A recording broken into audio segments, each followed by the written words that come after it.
એક એજન્ટ દ્વારા વિદેશ જતા લોકો ચેતી જજો, કારણ કે તમે પણ બની શકો છો છેતરપિંડીનો ભોગ। અને આવી જ એક ઘટના સુરતમાં બની છે।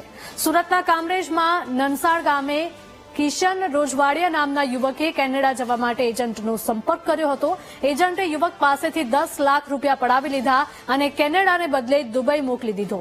જો કે દુબઈ મોકલ્યા બાદ એજન્ટે હાથ ઊંચા કરી દીધા। ઘણા દિવસો દુબઈમાં કાઢ્યા પછી યુવક ઘરે પરત ફર્યો હતો।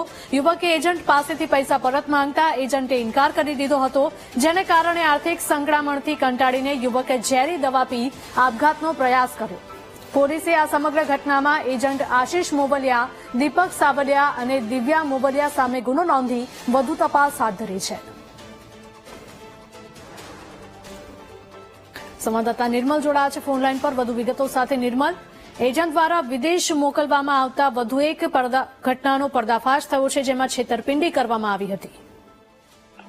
ચોક્કસથી હિરલ, કે જે પ્રમાણે લોકો રૂપિયા આપી અને વિદેશ જવાનો મોહ રાખતા હોય છે, વિદેશ જવાનો મોહ રાખતા હોય છે, તેઓનો માટે લાલબત્તી સમાન કિસ્સો કામરેજ તાલુકાના નનસાડ ગામે આવ્યો હતો, કે જ્યાં એજન્ટો દ્વારા એક યુવક જે છે તેને કેનેડા મોકલવામાં આવ્યો હતો।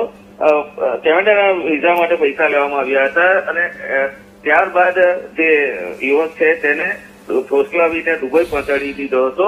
ઘણા સમય વીત્યા બાદ એજન્ટો દ્વારા યુવકને કોઈ જવાબ ન આપતા યુવક અટકાઈ ગયો હતો અને એજન્ટોએ હાથ ઉદા કરી દીધા હતા, જેના કારણે જે યુવક હતો તે આર્થિક સંક્રમણ ના કારણે ઝેરી દવા પી લીધી હતી। સમગ્ર ઘટનાની જાણ કામરેજ પોલીસને કરવામાં આવતા કામરેજ પોલીસે તપાસ હાથ ધરી છે અને કામરેજ પોલીસે આશિષ મોવલિયા, દીપક સાવલિયા અને દિવ્યા મોવલિયા વિરુદ્ધ ગુનો દાખલ કર્યો છે। હાલ યુવક હોસ્પિટલમાં સારવાર રહ્યો છે અને જે આરોપીઓ છે તેની વધુ તપાસ કામરેજ પોલીસ કરી રહી છે।